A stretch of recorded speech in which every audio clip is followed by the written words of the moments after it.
Hello दोस्तों, नमस्कार। Inside story में आपका स्वागत है।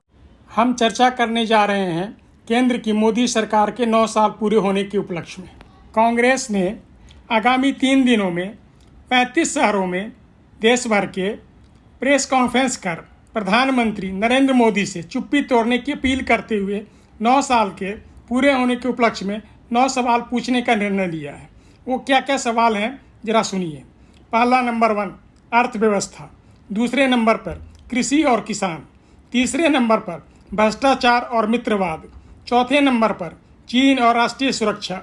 पाँचवें नंबर पर सामाजिक सद्भाव। छठे नंबर पर सामाजिक न्याय। सातवें नंबर पर लोकतांत्रिक संस्थाएं। आठवें नंबर पर जन कल्याण की योजनाएं और 9वें नंबर पर कोरोना मिसमैनेजमेंट को लेकर के है। इस बारे में कांग्रेस की ओर से जयराम रमेश ने एक पुस्तक का भी विमोचन किया है और अब पूरे विस्तार से आरोप लगाए हैं। सुनिए वो क्या कहते हैं। हमारे देश के प्रधानमंत्री बने 9 साल बाद आज कांग्रेस पार्टी प्रधानमंत्री जी से 9 सवाल पूछ रहे हैं। ये सवाल राहुल गांधी जी ने भारत जोड़ो यात्रा के समय पहले उठाया था, बार बार उठाते रहे, कोई जवाब नहीं आया सरकार की ओर से, प्रधानमंत्री की ओर से। और आज के दिन हम मजबूर हैं कि वही 9 सवाल हमें फिर से उठाना पड़ रहा है और हम चाहते हैं कि इन 9 सवालों पर प्रधानमंत्री अपनी चुप्पी तोड़े। पहले ये डॉक्यूमेंट रिलीज करेंगे और ये है 9 साल 9 सवाल। 9 साल 9 सवाल।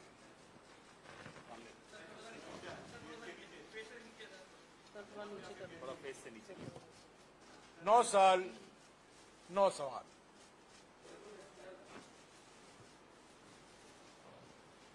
9 years 9 questions। 9 साल 9 सवाल। साथियों, जैसा कि मैंने कहा था कि बार बार राहुल जी भारत जोड़ो यात्रा के समय कन्याकुमारी से लेकर श्रीनगर तक सभी राज्यों में ये सवाल उठाते रहे, पर इसका जवाब नहीं आया सरकार की ओर से और खास तौर से प्रधानमंत्री की ओर से, क्योंकि ये सारे सवाल प्रधानमंत्री से पूछे गए थे। मैं ये 9 सवाल अब गिनूंगा, दोहराऊंगा और यही मांग करूंगा कि ये 9 सवालों पर प्रधानमंत्री अपनी चुप्पी तोड़े। पहला सवाल अर्थव्यवस्था से संबंधित है। हम लोग सब जानते हैं कि हमारी देश पीड़ित है महंगाई से, बढ़ती हुई बेरोजगारी से, नोटबंदी से। पहला नोटबंदी, दूसरा नोटबंदी, गलत तरीके से जीएसटी लागू होने के बाद जो एमएसएमई खत्म किए गए हैं, और इसका पूरा नतीजा आर्थिक विषमताओं पर हमें को मिल रहा है। आर्थिक विषमताएं बढ़ती जा रही हैं। सवाल हमारा व्यवस्था से क्यों है प्रधानमंत्री जी, देश में महंगाई और बेरोजगारी आसमान छू रही है, क्यों और अमीर हो रहे हैं और गरीब हो रहे हैं? सार्वजनिक संपत्तियों को आप क्यों मित्रों को बेच रहे हैं? आर्थिक विषमताओं क्यों बढ़ रही हैं? तो ये पहला सवाल अर्थव्यवस्था से जुड़ा हुआ है और खास तौर से बढ़ती हुई आर्थिक विषमताओं के संबंध में है। दूसरा सवाल कृषि और किसान से संबंधित है, कृषि और किसान से जुड़ा हुआ है। ऐसा क्यों है प्रधानमंत्री जी कि पिछले 9 सालों में भी किसानों की आय दोगुनी नहीं हुई है? ये उनका वादा था, ये वादा अभी तक पूरा नहीं हो पाया। 3 काले कृषि कानूनों को रद्द करते समय किसान संगठनों के साथ हुए समझौतों को अभी तक लागू क्यों नहीं किया गया है? एमएसपी की गारंटी क्यों नहीं दी गई? इस पर बहुत लंबी चर्चा हुई है। पहले किसान संगठनों के साथ सरकार की बातचीत हुई, संसद में भी इस पर बहस हुई, ये काले कानून पारित हुए। उसके बाद मजबूरी से प्रधानमंत्री ने इसको वापस लेना पड़ा। तब के समय कुछ बातचीत हुई किसान संगठनों के साथ, और आज भी रद्द करते वक्त जो वादे किए गए थे, जो गारंटी दिए थे, आज तक वो पूरे नहीं हुए हैं। तीसरा सवाल प्रधानमंत्री से, ये तीसरा सवाल पिछले 3-4 महीने से हम कर रहे हैं। खासतौर से मित्रवादी पूंजीवाद का मिसाल जो हमें देखने को मिल रहा है, रोज कुछ ना कुछ मोडानी कहानी जो हमें उसको अखबारों में, टीवी में, मीडिया में, कई माध्यमों से हमें जानकारी मिलती रहती है। ऐसा क्यों है प्रधानमंत्री कि अडानी को फायदा पहुंचाने के लिए एलआईसी और एसबीआई में जमा जनता के खून पसीनों की कमाई को दांव पर दिया गया है? भ्रष्टाचार को खत्म करने की बात करने वाले प्रधानमंत्री इस पर जवाब क्यों नहीं देते कि अडानी की फर्जी कंपनियों में, शेल कंपनियों में, फर्जी कंपनियों में 20,000 करोड़ रुपए किसके हैं? इस पर आप जानते हैं, हमने 100 सवाल, हम अडानी के हैं कौन श्रृंखला में हमने 100 सवाल पूछे हैं, उसका एक भी जवाब नहीं आया है। और अभी ये प्रचार किया जा रहा है कि सुप्रीम कोर्ट से एक क्लीन चिट मिला है। ये बिल्कुल क्लीन चिट नहीं है, ये भी साबित हो गया है। और भी सवाल उठते हैं, और खास तौर से ये फर्जी कंपनियों से जुड़े हुए हैं, और ये 20,000 करोड़ रुपया किसका है? चौथा सवाल भी राहुल जी ने बार बार भारत जोड़ो यात्रा के समय उठाया था, हमने भी उठाए हैं, बार बार हम उठाते रहते हैं। ये आंतरिक सुरक्षा से संबंधित है और खास तौर से चीन से जुड़ा हुआ है, जो 19 जून 2020 को प्रधानमंत्री ने चीन को क्लीन चिट दे दी।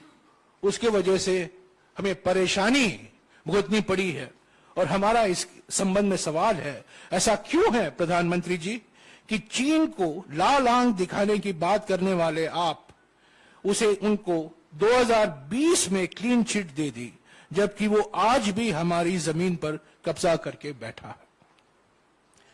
5वां सवाल अभी आप देख रहे हैं, मणिपुर में क्या हो रहा है, एक वो अभी नया मिसाल है। और भी राज्यों में ध्रुवीकरण फैलाया जा रहा है, हिंसा फैलाया जा रहा है।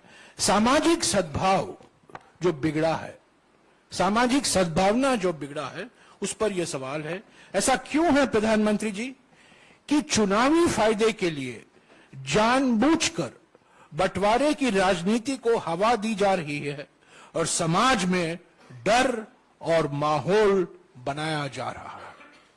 एक तरफ राजनीतिक विरोधियों के खिलाफ डर और धमकी, और दूसरी तरफ समाज में अलग अलग धर्म, अलग अलग जाति, अलग अलग भाषा, अलग अलग प्रांत में बंटवारे की राजनीति का उपयोग किया जा रहा है अपनी राजनीतिक मकसद के लिए।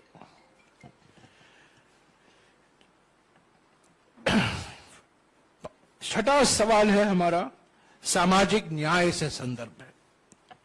ऐसा क्यों है प्रधानमंत्री जी कि महिलाओं, आप देख रहे हैं जंतर मंतर में, ऐसा क्यों है कि महिलाओं, दलितों, आदिवासियों, ओबीसी और अल्पसंख्यकों के खिलाफ हो रहे अत्याचारों पर आप चुप रहते हैं? जाति जनगणना, कास्ट सेंसस, वो जाति जनगणना की मांग को क्यों नजरअंदाज किया जा रहा है? कांग्रेस अध्यक्ष मल्लिकार्जुन खड़गे जी ने प्रधानमंत्री को भी खत लिखा है, उसका भी जवाब नहीं आया। राहुल जी ने बार बार भारत जोड़ो यात्रा के समय इसकी मांग की। आप जानते हैं जब यूपीए की सरकार थी हमने जाति जनगणना की थी, पर बहुत से कारणवश जो मैंने पहले आपको बताया है वो प्रकाशित नहीं हो पाया। और हमारी मांग है और अनेक विपक्ष पार्टियों की मांग है कि जाति जनगणना होना जरूरी है, पर यह अभी तक इस पर प्रधानमंत्री ने कुछ कहा नहीं है। लोकतांत्रिक संस्थाएं पर अगला सवाल है। ऐसा क्यों है प्रधानमंत्री कि विपक्षी दलों और नेताओं के खिलाफ बदले की भावना, प्रतिशोध की भावना से कार्रवाई की जा रही है? क्यों जनता द्वारा चुनी हुई विपक्षी दलों की कई सरकारें गिराई गई हैं? पिछले 9 सालों में संवैधानिक और लोकतांत्रिक संस्थाओं को क्यों कमजोर किया जा रहा? 8वां सवाल, जन कल्याण की योजनाएं, मिसाल के तौर से महात्मा गांधी नरेगा।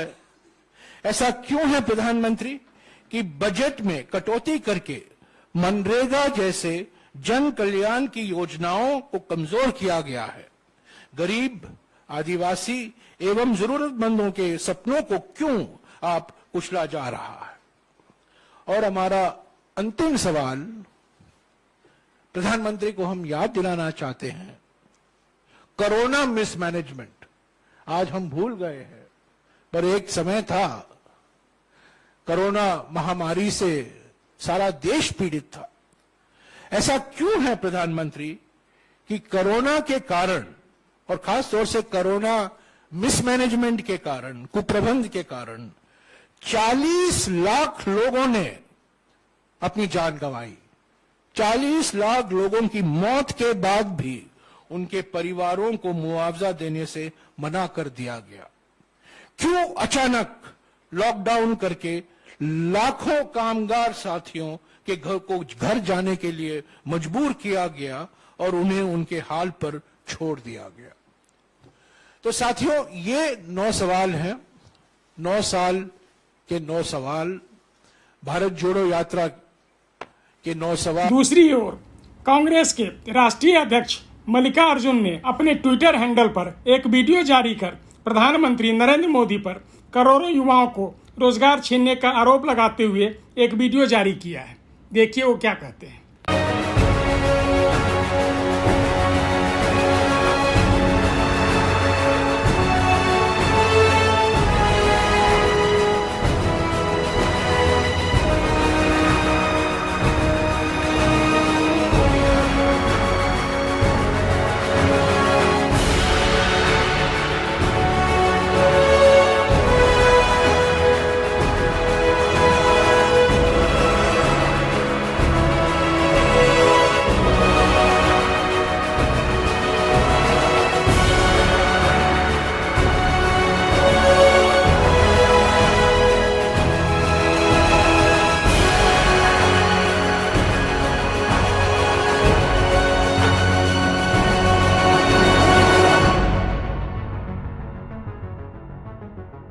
इस बीच भाजपा ने पूरे देश भर में 9 साल पूरे होने के उपलक्ष्य में 1 महीने तक जन जागरण अभियान चलाने का निर्णय लिया है। भाजपा की ओर से पलटवार करते हुए पूर्व केंद्रीय मंत्री रविशंकर प्रसाद ने पूछे गए कांग्रेस द्वारा 9 सवालों का जवाब देते हुए इस प्रकार कहा है कि कहाँ क्या है, सुनते हैं उन्हीं के मुंह से, उन्हीं की जुबानी। आप सबों का अभिनंदन।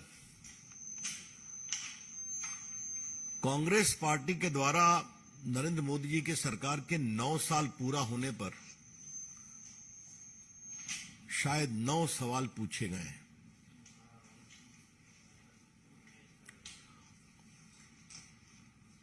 पहले तो मन में विचार आया उसको इग्नोर किया जाए, लेकिन वो झूठ का इतना बड़ा पुलिंदा है कि रिकॉर्ड को स्ट्रेट करना और साफ करना दोनों जरूरी था।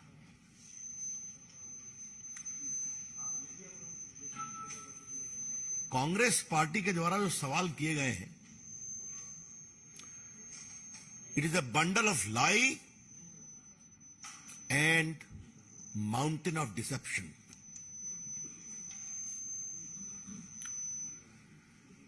ये 9 सवाल नहीं है, ये कांग्रेस पार्टी के खींच से भरे सवाल हैं जो नरेंद्र मोदी जी के खिलाफ नफरत से उपजे हैं। These are not questions arising out of criticism, which is their right to do, but are the result of a pathological hatred against Narendra Modi ji. घृणा साधारण नहीं, ऐसी घृणा कि नरेंद्र मोदी जी के बारे में कुछ भी कायदे का सोच नहीं सकते हैं। अभी जो नए संसद के उद्घाटन पर चर्चा हो रही है, उस पर काफी बोला गया है, आपने भी बोला है, लेकिन आज जो उनके द्वारा सवाल किए गए हैं, पहले में पीड़ा के साथ उन्होंने कोविड के मिसमैनेजमेंट का सवाल उठाया है। कांग्रेस का यह सवाल बेशर्मी की पराकाष्ठा है, सिर्फ झूठ नहीं। आज उन्होंने लॉकडाउन के बारे में भी सवाल उठाया है, जबकि पूरी दुनिया क्या मानती है कि भारत का कोविड मैनेजमेंट दुनिया में बेस्ट रहा है। जिस तरह से ऑक्सीजन एक्सप्रेस चला, जिस तरह से वैक्सीनेशन बने, जिस तरह से बाकी सारी व्यवस्था की गई, जो भारत में कुछ नहीं बनता था उस समय, उसको एक फास्ट ट्रैक किया गया। आज पूरी दुनिया उसकी तारीफ करती है और मेड इन इंडिया वैक्सीन आज 100 से अधिक देशों में गए। अभी जो पीएम गए थे पैसिफिक आइलैंड, तो वो भी देखा गया कि लोग किस तरह आदर से उस पूरे सहयोग को याद कर रहे थे। कांग्रेसियों ने भी तो शायद वैक्सीन लगवाया कि नहीं लगवाया है। 200 करोड़ डोज वैक्सीन लगे हैं। और शायद आप लोग भूल गए, ये मुझे आपको याद करना जरूरी है कि ये भारत में ही हो सका कि आपके मोबाइल पर आपको इंटीमेशन आता था कि आपका पहला डोज इस तारीख को यहां लगेगा और दूसरा डोज यहां लगेगा। शायद कांग्रेस में लगवाया होगा, स्वाभाविक है। राहुल गांधी में लगवाया, बहुत लेट से लगवाया। शायद बहुत बाद में अखिलेश जी में लगवाया। आलोचना करिए, लेकिन आलोचना में आप देश के अंदर के संकल्प को क्यों कमजोर करते हैं? यह बहुत बड़ा अपमान है उन लाखों सेवा कर्मियों का, डॉक्टर, नर्सेज, सफाई कर्मचारी, एम्बुलेंस चलाने वाले, जिन्होंने देश को बचाने की कोशिश की। इसके हम बहुत भर्त्सना करते हैं। आज थोड़ा मुझे बड़ी हंसी आई कांग्रेस की टिप्पणी देख करके कि भारत की अर्थव्यवस्था बहुत गड़बड़ाई हुई है। मैंने सोचा कि इस पर कहा क्या जाए, तो कांग्रेस वालों, आपकी सरकार में भारत की अर्थव्यवस्था फ्रेजाइल 5 थी। नरेंद्र मोदी के 9 साल में भारत की अर्थव्यवस्था दुनिया की टॉप 5 है। यही तो अंतर है। Indian economy was a part of fragile 5 during the Manmohan Singh government, and it has become the top 5 in the world. England से भी आगे निकल गए। आज अब तक आपने दोनों का पक्ष देख लिया होगा। आपकी नज़र में कौन कितना सच बोल रहा है, कमेंट बॉक्स में लिखकर जरूर बताइएगा। यदि ये स्टोरी पसंद आए तो इसे लाइक कीजिएगा, सब्सक्राइब करना ना भूलिएगा और साथ में एक दूसरे को शेयर भी कीजिएगा। धन्यवाद।